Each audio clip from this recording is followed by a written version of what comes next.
本集节目由永丰金控冠名赞助，翻转金融，共创美好生活，以新闻开启国际视野。永丰金控与您一同掌握全球脉动。大家好，欢迎收听联合开炮，我是郭崇伦。沈大伟 David Shambaugh 又有人翻译成沈宝啊，他的名字在台湾的媒体界其实是耳熟能详的。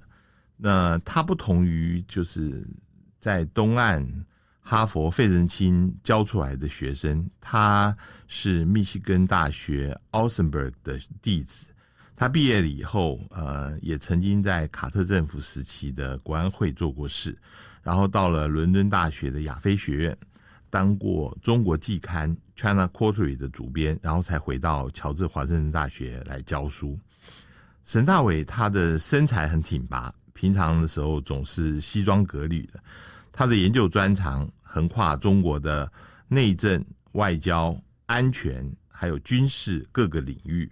因为他对中国事务的熟悉，对于中国的变化非常关心，所以那个时候在70年代、80年代被保守派的政治人物背后称为熊猫派，英文叫做 Panda Hugger 的议员。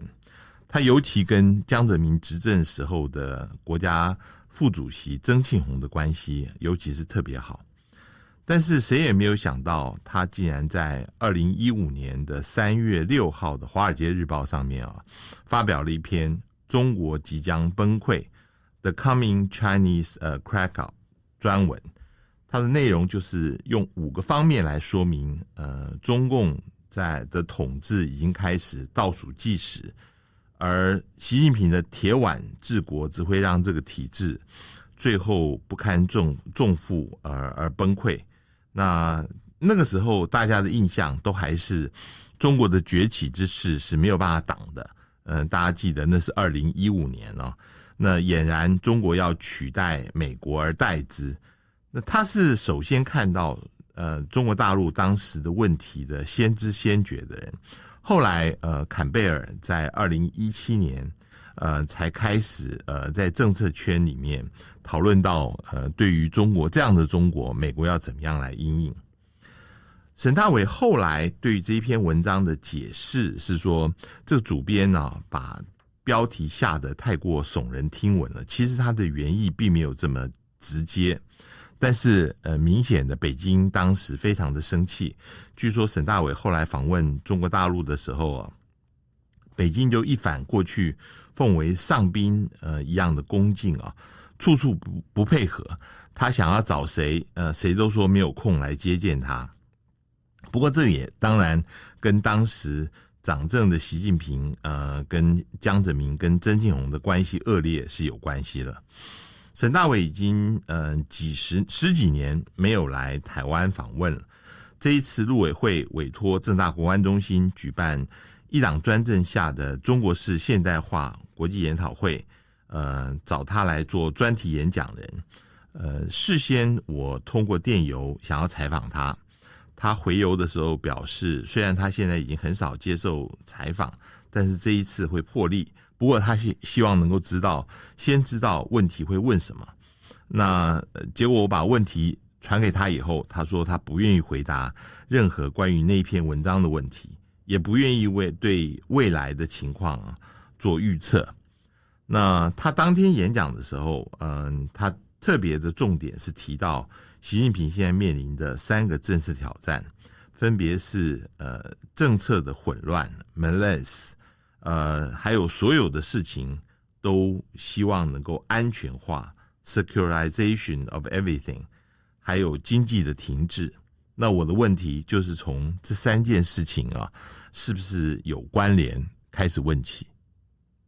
The 3 policy challenges, and I want to push it a little bit further by asking you, is there any connection between all those 3? For instance, the malaya of the state, like you mentioned.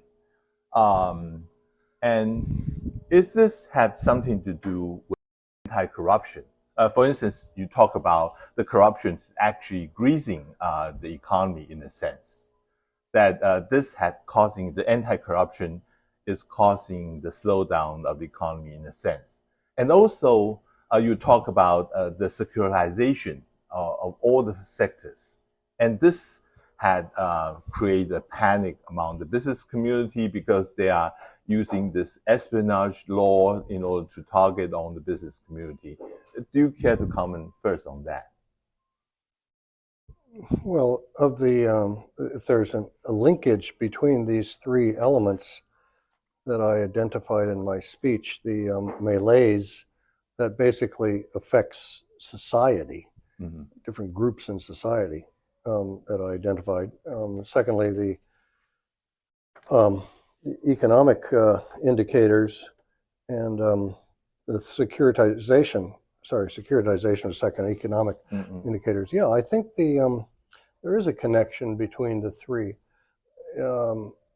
logically. So I would put the securitization is the independent variable that is driving the contraction of the economy and interactions with the outside world. And that in turn is affecting the malaise that is felt by many different sectors of society. So it's not that one is more important than the other, but if you're trying to analyze it in causal terms, amongst those three variables, I would say it's the Xi Jinping's definition of securitization across many of these sectors that is having the negative effects on economic growth and development and innovation. And then in turn, if there's not enough money and capital being generated in the economy, that affects job opportunities and, for example, for youth, youth unemployment rate being as high as it is. So, yeah, I think there is a link. That's an interesting observation I hadn't really thought about, but I think if I would think of it in causal terms. The problem or the variable that's driving all this is the political definition of securitization. Okay. It's not really national security. This is political security.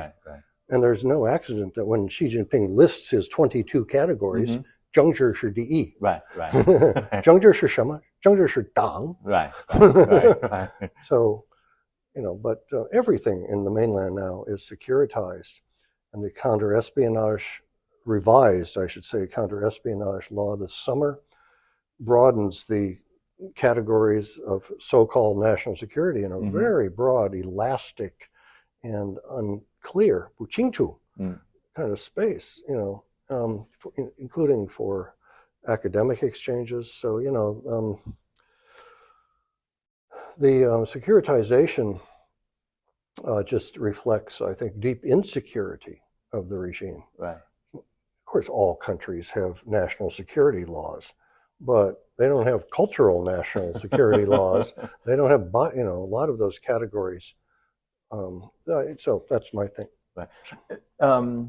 But do you think there's also a reflection on what we're going to do about it? And there's probably going to be a reversal of the policy. Is that possible? No.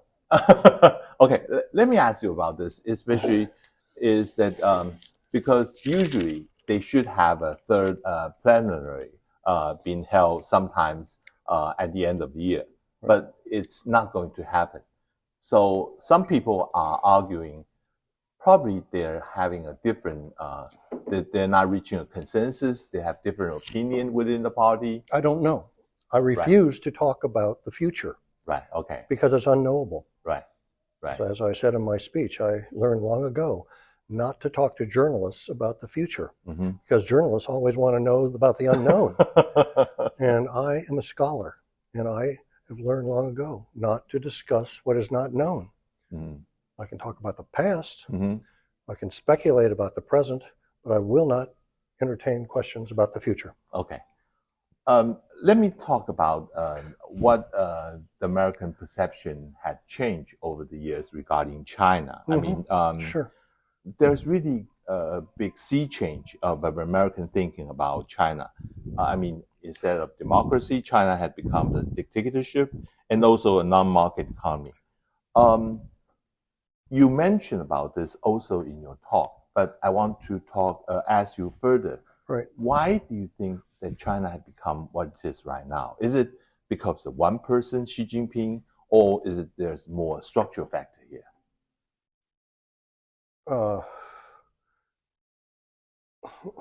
Are you asking about what the American perception of China is? Perception of China, how China has become like it is right now. I mean, instead of becoming a democracy, had a lot of people had hoped for, or become a market economy, like a lot of people had hoped for, and instead it's turned into the opposite side. Right. Well, you're asking why. First of all, I don't think there was ever any realistic expectation in the United States that China would become a democracy.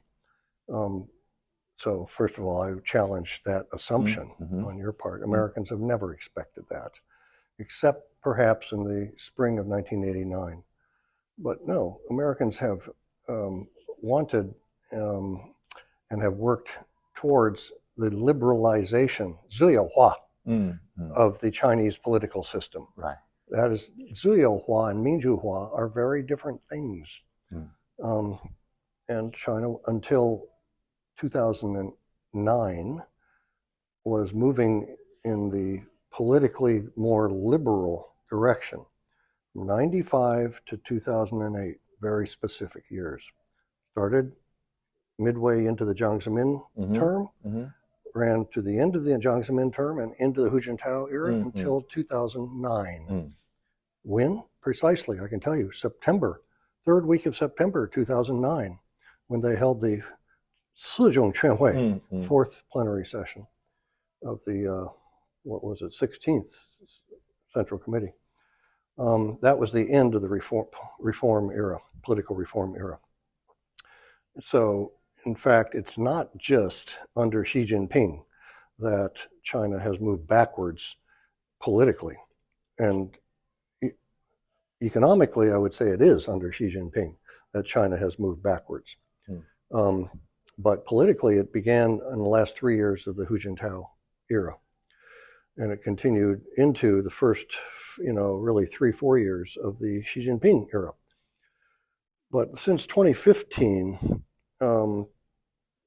till the present, the Xi regime has become, just really draconian in all the ways that I described in my speech politically. But even under Hu Jintao, there was economic reform taking place. Under Wen Jiabao, he was a real reformist. He also called for political reform. Anyway, it's Xi Jinping who changed the trajectory of the economy. Right. He wouldn't let Li Keqiang be a premier. He thought he has to control everything. Xi Jinping has a control complex. 什么都是控制. That's his problem. One of his many problems. He doesn't understand how to delegate and share, not just share power, but share decision-making and to be advised by experts. Amongst the many things we understand about the decision-making system in the mainland today is that the experts in different fields that used to provide their expertise to the leader no longer can do so. There aren't the channels to do so, and there are great impediments to their speaking the truth to their leader. So the leader is working off of very incomplete and often inaccurate information. And he's taking decisions on his own, from his own brain, and from information that's incomplete and inaccurate. But, basically, if you want to understand Xi Jinping, you have to understand ideology. He's a highly ideological leader. He does not trust the market. He doesn't trust any freedoms. He doesn't trust anything that can't be completely controlled. But let me put down to the bilateral relation between China and the United States. When do you think that American is starting to realize that China has become an adversary rather than a partner that they can work with? Well, I would say it occurred in the last couple of years of the Obama administration. So it's also started with Xi Jinping, right? Yes. Well, yes and no. Yeah, no, it's Xi Jinping who stood in the Rose Garden at the White House and told Obama publicly that they will not militarize the South China Sea. Right. 军事化，没有军事化。Well, he promised him that in public. What have they done? So, it's hard to put an exact date on it, but by the end of the Obama administration, certainly in the second term, throughout the second term of Obama, so 2015 to 19, 2015. 15. There was already indicators that China was going to become a much more adversarial challenge to the U.S. Then Trump, clearly it's under Trump that the United States began to identify China as an adversary. So there is still some people or a competitor. Oh, competitor, right. Those are two different things, competitor and adversary. It's very important to distinguish between those two terms. So I think it's entirely correct to label China as a competitor. I call it in my own writings a comprehensive competitor across all functional areas and all regions of the world. It's comprehensive. There is no area in which you can say the United States and China are partners. We are competitors in every area. But competitors are different than being an adversary. An adversary is almost the same thing as an enemy. Right. 敌人 and 对手, right? Right. Those are the same. I would not say that China is a 敌人 or a 对手 of the United States today. There are those in the American national security community who would say that, but it's a strategic competitor, to be sure. Technological competitor, economic competitor, ideological competitor, you name it, it's a competitor. So how do you assess the Biden-Xi Jinping summit in San Francisco? Is it just a temporary truce, or is it going to be a genuine compromise that is going to reach? Well, I think the Biden-Xi meeting in San Francisco is, as you put it, a temporary truce. But and that's to be welcomed, actually. There's nothing wrong with lowering the temperature and trying to, find some common ground and having direct conversations between leaders. There's nothing wrong with that. In fact, it's important that countries who have very stressed competitive relationships actually do have such meetings on occasion. But the fact the meeting took place is a good thing. What was accomplished at the meeting? Not much. Okay. I found it very underwhelming, the outcomes that were announced, with the exception of the restoration of military-to-military communications. That's very important because of the potential for an accident between the two militaries, or even an accident between the PLA and other militaries in Asia, to include the Philippines, to include Taiwan, to include Japan, or other Southeast Asian countries, Vietnam even. It's not just that the PLA airplane may run into an American airplane or a PLA ship into an American ship. There can well be a military crisis between America's allies and China. So, that was an important outcome of the summit meeting in San Francisco. But, given all the really, other issues, the systemic issues, I was not terribly impressed with the outcome of the meeting. And we'll see where it goes from here, but I tend to look at the long view, and I think there's many more systemic structural problems in the U.S.-China relationship that are always going to be there. So, then the question is, how do you manage competition? Right. And I credit Biden and his administration with understanding that. And that's exactly what Biden told Xi in their opening meeting across the table. Biden told Xi, we are here to manage our competition responsibly, quote unquote. So that leader to leader, they can have channels of communication as well as between other officials. Because they, that I think is very appropriate. Manage competition is the right way to approach competition. So right now, we're in a period, in the wake of the San Francisco summit, we're in a period where the managed part seems to be slightly more important than the competitive part. But just give it a few months, especially going into an American election year. The competitive elements of the relationship are going to reassert themselves. Exactly a year ago, they also had the Bali meeting, and it doesn't go anywhere, right?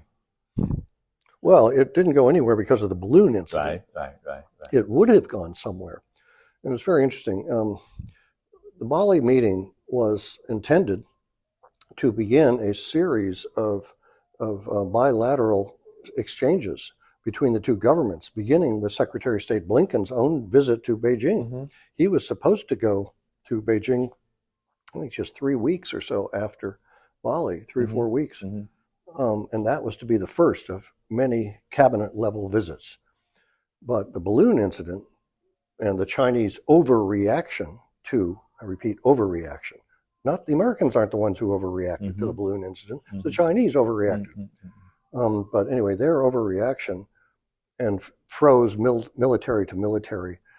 The mill exchanges and dialogues were frozen before Bali. They've been frozen when for Speaker Pelosi visited Taiwan. That's right. So, so the Bali meeting was intended to start a process of restarting channels of communication between the two sides. Balloon incident happened, therefore it was postponed until this summer. Only this summer did the two sides begin to have those cabinet-level exchanges.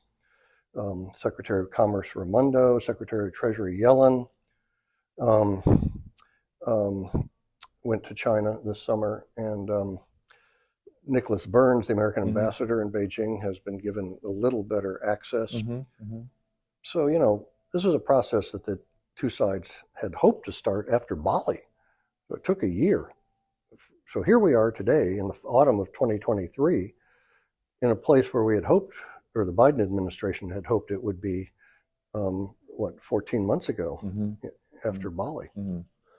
So some people are saying that you can see how fragile the China relations with the United States, and anything, if it's not balloon, then it must have something else will happen that would jeopardize this whole process again.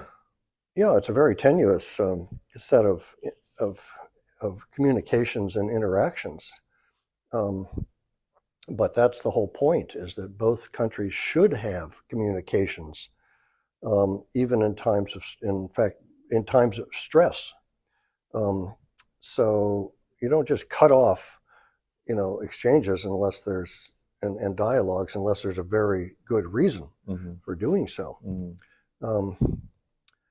So I'm sorry, what was your question? My question is, this relationship rebuilt after the San Francisco meetings, it's still very fragile. I mean, the question I want to push at is that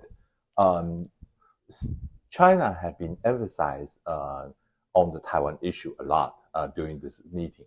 And I know you don't want to get into the internal politics, but this is a real issue between China and the United States.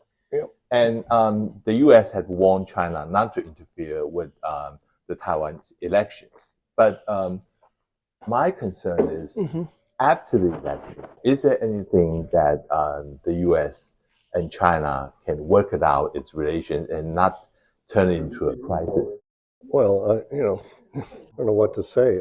That's future speculation. I refuse to speculate about the future. So I'm just not going to go there. Depends who's going to be elected. Depends on the mainland's reaction to the person that is elected. and the party that is elected, and even despite the president, there's still a question of the Li Faoyuan. Right. So you know this issue very well. I wouldn't I'm no Taiwan expert. I intentionally 20 years ago made the decision not to follow Taiwan affairs closely. It's too complicated and it takes full time. So I leave that to my other colleagues who have the time and the knowledge. I'm not a Taiwan expert. Let me ask you another thing. The Chinese always like to use the historical example. For instance, a passing figure to comment on the current politics. You write about the death of President Jiang Zemin in foreign affairs. And you also see that people have turned in a great number to mourn the death of the Prime Minister Li Keqiang. What is that telling us about what they're thinking about the current leadership? Well, I didn't write anything about Li Keqiang, but I have read reports of the... You write about Jiang Zemin, right? I wrote about Jiang Zemin, right? Not Li Keqiang, but I have read reports of the sense of grief that Chinese people have expressed over Li Keqiang's death. Well, Li Keqiang, I think, was seen to be for the Chinese people, an economic reformer who was not allowed to become an economic reformer, but he's viewed positively, I think, as was Wen Jiabao. So, and the youth, I think many younger people respected Li Keqiang. Li Keqiang had a career in the Gongqing Tuan, in the Communist Youth League. He was a Tuan Pai politician. He was popular. He went to Beida a little bit after I went to Beida. But he's been very popular with intellectuals and with younger people and with economic reformers. So, if you look at China today, there's no economic reform, very little economic reform. The intelligentsia is muzzled. The educational system has gone backwards. So Li Keqiang, and he has a law degree, believes in the rule of law. There are a lot of elements that his background and personality illustrated about what China needs. And that's what I think people on the mainland lamented and grieved about when he died. It was not so much Li Keqiang, the individual, but really all the elements that he represented that have been set back under Xi Jinping. And Li Keqiang himself was set back by Xi Jinping. Xi Jinping would not let him run the economy, which is what the premier of the State Council is supposed to do. That's his job. Well, it started with the third plenum 10, 12 years ago. If you go back and you read that document, Xi Jinping took over the economy like he's taken over everything else. He's made a lot of mistakes. So when you having your talk, you mentioned about the Chinese word. It's called 外硬内软. And do you think that is exactly what's happening in China these days? I mean, actually, Xi Jinping is not as strong as people had been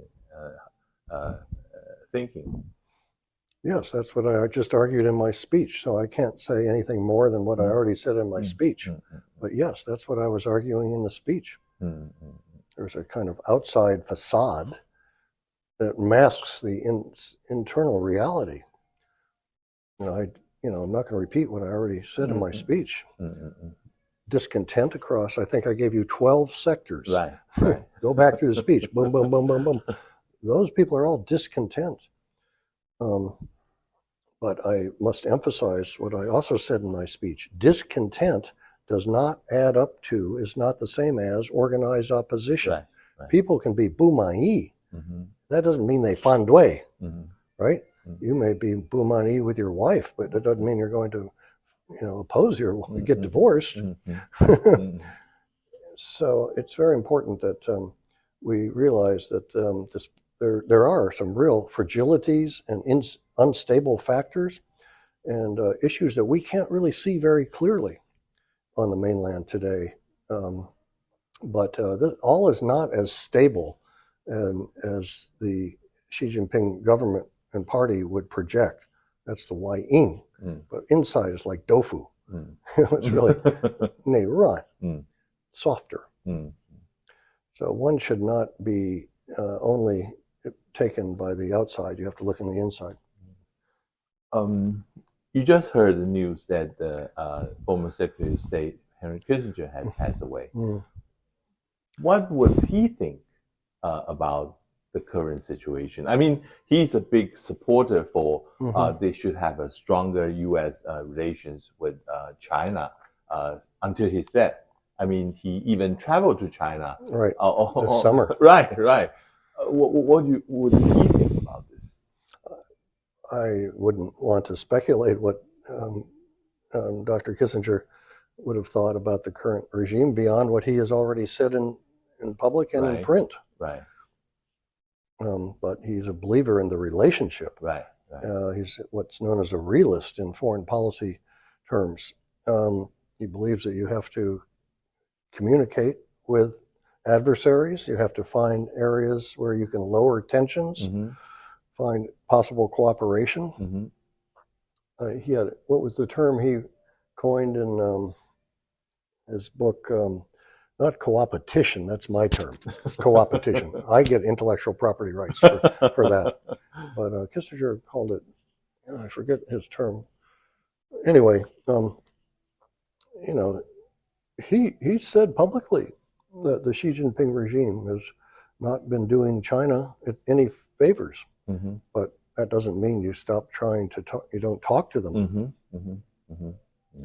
So, I wouldn't want to speculate about what he thinks. But it's a sad thing that he's passed away. He was a great statesman and a great intellect and a great scholar, and he did a great deal for the United States and for Asia. I wouldn't say he did a whole lot for Taiwan, though. Right. Finally, Yuan Yi had just said you're planning to write a book. A new book. What would be the theme about the new book? Well, you'll have to wait until the book gets finished and is published. But this is... it's about American-China policy. Oh, really? Okay. Over many decades. So it's a kind of historical book about how the Americans have engaged and now disengaged from China. Okay. Thank you very much for your time. Yeah, sure. My pleasure. And so thank you to Lian Hebao. Lian Hebao is a very important publication here in Taiwan. I used to be a regular reader of it. Thank you. When I lived here. And how long have you worked for Lian Hebao? For more than a dozen years. I used to work for China Times until they were bought by Wang Wang. Oh, That's another thing. Right. Well, thank you for the opportunity. And I would say one last thing is, even though I don't study internal Taiwan affairs and don't want to speak about them, but I think Taiwan is showing right now and over the next 6 weeks, showing the world again what a model of democracy it has become. It's all about the process, not necessarily the outcome of the election. Who knows who's going to win this election? But the fact that it's happening is a great credit to Taiwan and what citizens of Taiwan and all parties on Taiwan, political parties, have built really since the 1990s in particular. I commend the people of Taiwan for carrying out this election in a peaceful fashion. And we'll see what the outcome is. But as I say, it's the process that matters, and the world and we Americans have enormous respect of, and it gives, the phrase, the election gives lie to the perception that democracy is inappropriate for Chinese societies. That argument has been made by various scholars. That is obviously, Taiwan proves it wrong. Democracy, Sun Zhongshan, Sun Minju-yi spoke of democracy is one of the three people's principles. So there is nothing incompatible about Chinese culture and democracy. And, we have to keep that in mind with respect to the mainland's future as well. And hope you can come back Taiwan sooner then. I mean, you have been 12 years since your last visit, so you can come back more often. Yeah, I hope so too. Thanks very much. And thank you for the interview. 上网搜寻 VIP.udn.com 到联合报数位版看更多精彩的报道。